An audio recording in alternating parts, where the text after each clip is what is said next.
વિદેશી વિદ્યાર્થીઓના ત્રાસની ફરિયાદ વચ્ચે હથિયાર સાથે વિદ્યાર્થીઓ દેખાયા। રાજકોટના રતનપરમાં ગામ પાસે બેઝબોલના ધોકા સાથે વિદ્યાર્થીઓ દેખાયા અને ધોકા સાથે વિદ્યાર્થીઓનો વિડીયો સોશિયલ મીડિયા પર વાયરલ થયો છે। તો થોડા દિવસ પહેલા આફ્રિકન વિદ્યાર્થીઓએ હોબાળો કર્યો હતો અને હવે આ એક બીજો જ વિડીયો સામે આવ્યો છે, જેમાં પણ વિદ્યાર્થીઓના હાથમાં ધોકા જેવી એક વસ્તુ, બેઝબોલ જેવી એક વસ્તુ દેખાઈ રહી છે। ગામમાં મકાન ભાડે રાખીને મારવાડી કોલેજના વિદ્યાર્થીઓ રહે છે અને છેલ્લા ઘણા સમયથી વિદ્યાર્થીઓ ત્રાસ આપતા હોવાની ફરિયાદ ઉઠી છે। તો ગામના લોકોએ પોલીસ કમિશનરને રજૂઆત કરી છે।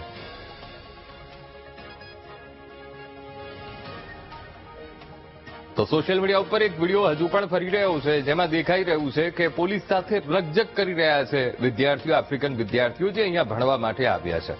અને આ એક બીજો જ એક વિડીયો પણ સામે આવ્યો છે રાજકોટના રતનપરના। અમે આપને આ દ્રશ્યો બતાવી રહ્યા છીએ કે જ્યાં પણ વિદ્યાર્થીઓના હાથમાં બેઝબોલ જેવી એ સ્ટિક દેખાઈ રહી છે અને ગામના લોકો આક્ષેપ પણ કરી રહ્યા છે કે ગામના લોકોએ એવો આક્ષેપ કર્યો છે કે વિદ્યાર્થીઓ ધમકાવી રહ્યા છે। આજ મુદ્દે સંવાદદાતા શનિ વૈયડ ફોન લાઈન પર। શનિ, વિદેશી વિદ્યાર્થીઓના ત્રાસની ફરી એક નવી ફરિયાદ રતન પરથી સામે આવી છે, શું કાર્યવાહી?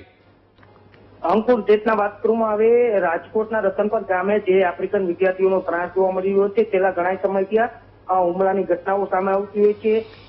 જે આસપાસના રતનપર સહિતના અનેક ગામોના સરપંચોએ રજૂઆત કરી હતી, પોલીસ કમિશનરને, સ્થાનિક લોકોએ પણ રજૂઆત કરી હતી, છતાં પણ હવે એક વિડીયો સામે આવી રહ્યો છે જેમાં આફ્રિકન વિદ્યાર્થીઓ બેઝબોલના ધોકા સાથે ત્યાં ગામની બહાર ઉભા છે।